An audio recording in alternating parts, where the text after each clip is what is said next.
Elle est trop belle. Maintenant, tu es devenu une star de. Ouais, c'est vrai qu'il y a Siska là-bas. Mais une star. Tu as toujours été à fond musique, toujours chanteur, mais musicien aussi. Tu joues la guitare. Un peu de tout, guitare, piano, ouais. J'écris depuis et enfin depuis pour tout nous. petit, t'écris. Ouais. J'ai écrit ma première chanson, elle était pas très bien, mais à l'âge de 9 ans. Wow, d'accord.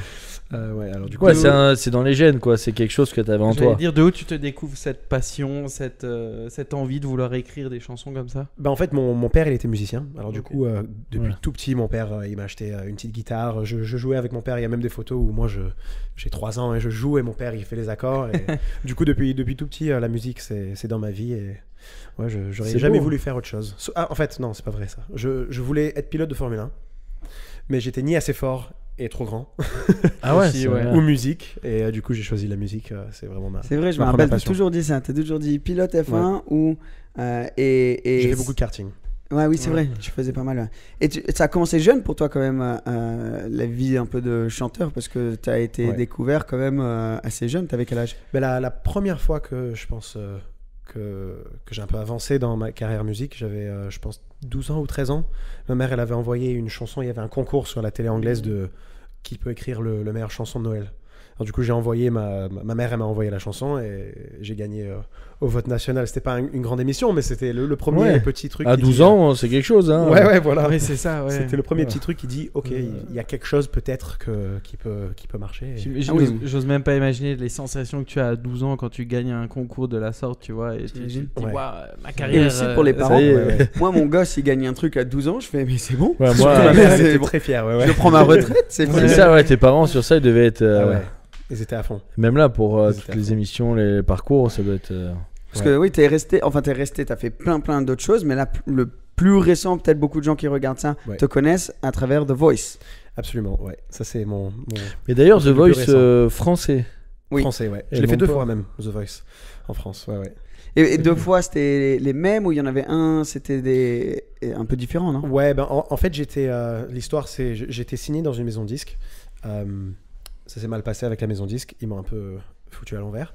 Du coup, je voulais arrêter la musique carrément il y a à peu près 3 ans. J'ai dit là, c'est pas pour moi. Je peux pas travailler avec des gens comme ça pour le reste de ma vie. C'est difficile, quoi. C'est chaud. J'ai l'impression qu'il y a beaucoup d'artistes qui ont ça. Oui. En fait, il y a beaucoup de requins. Les artistes, nous, on pense pas forcément à ça. Nous, on veut juste créer de la musique et le sortir. Du coup, il y a des gens très intelligents qui profitent de ça. Et malheureusement, ça arrive très souvent. Ouais. Du coup, je voulais arrêter. Et ma fiancée, Sophie, elle a envoyé une vidéo de moi à The Voice sans que je le sache.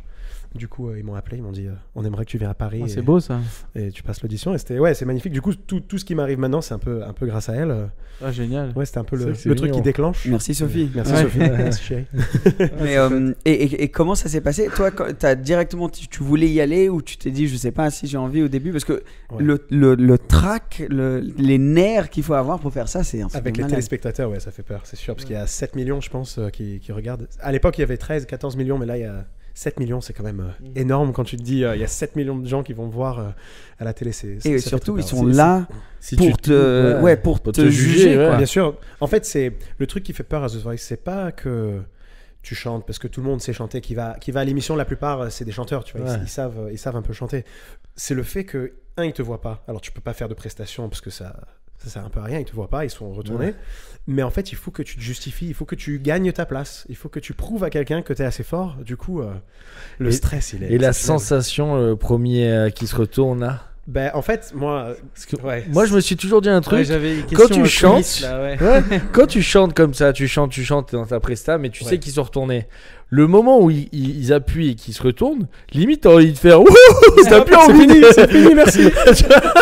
Mic drop. T'es obligé de rester, te concentrer. T'as envie de fêter déjà direct, T'es là en train de chanter and I, et tout d'un coup le mec il se I will always love you. J'imagine. Ils se sont retournés assez tôt, tard. En fait, pour la première fois, ils sont pas retournés. Ils sont pas retournés. Non, j'avais tellement le stress en fait que. En fait, dans ma tête, j'avais préparé une chanson où le refrain est très puissant. Alors, je me suis dit, si quelqu'un va se retourner, ça va être au premier refrain parce que c'est puissant, c'est le moment de se retourner. Ils vont pas se retourner ailleurs. Et là, j'arrive, je fais mon truc. On a le droit de dire des gros mots? Oui. Je me chie dessus. J'ai trop peur. J'ai vraiment le trac. J'arrive, je fais mon truc. Et là, le refrain, il arrive. il part et personne se retourne. Alors du coup, pendant tout le truc, je suis là genre merde, mais qu'est-ce que je vais dire à mes potes? Qu'est-ce que je vais dire à putain parce que tout le monde sait. Si je baisse mon pantalon, ils sont pas obligés de le mettre à la télé. Si je fais quelque chose pour qu'ils ne peuvent pas le mettre à la télé. J'avais tellement de scénarios qui passaient dans ma tête. Ils attendent jusqu'à la fin quand ils analysent en fait, tout le truc. C'était exactement ça. Et là, j'arrive à la fin et mon pote il m'a dit s'il se retourne pas, t'inquiète pas, genre chante ton truc, pars pas dans la démonstration. Et moi, qu'est-ce que j'ai fait? Je suis parti dans la démonstration totale, genre j'essayais de me justifier et tout, je sais pas.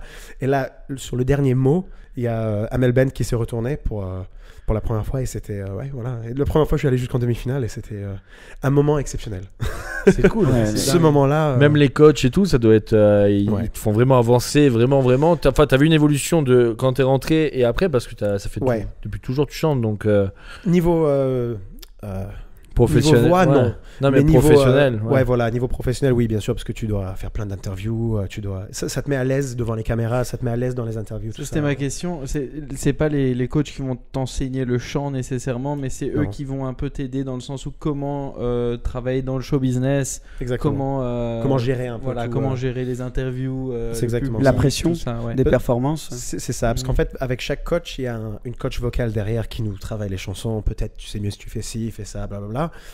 Les seuls moments où on voit les coachs qui sont dans les sièges, c'est quand ça tourne. Alors pour les répètes filmées, pour certains trucs comme ça. Mais sinon, on travaille tout seul ou avec les équipes de The Voice qui sont exceptionnelles. C'est vraiment une belle émission. Si jamais quelqu'un veut le faire, faites-le. Ouais, franchement, pour toi, c'est une très belle aventure. Ça t'a vraiment propulsé propulsion. Propulsé un nouveau niveau. T'as vécu ça comment toi aussi parce que moi te connaissant avant on sortait etc et tout ça allait les gens te connaissaient mais pendant The Voice surtout pendant que c'est à la télé tout le monde te connaît parce qu'il y a 7 millions de personnes qui regardent ça j'ai toujours pas l'habitude. Parfois, quand les gens ils me reconnaissent, ça fait plaisir, ça fait toujours plaisir. Moi, je réponds à tout le monde, ça me fait vraiment plaisir. Mais c'est sûr que c'est nouveau. C'est nouveau pour moi, ça fait que. En plus, t'es grand. Ouais, je suis grand. Ça se voit. On me voit de loin.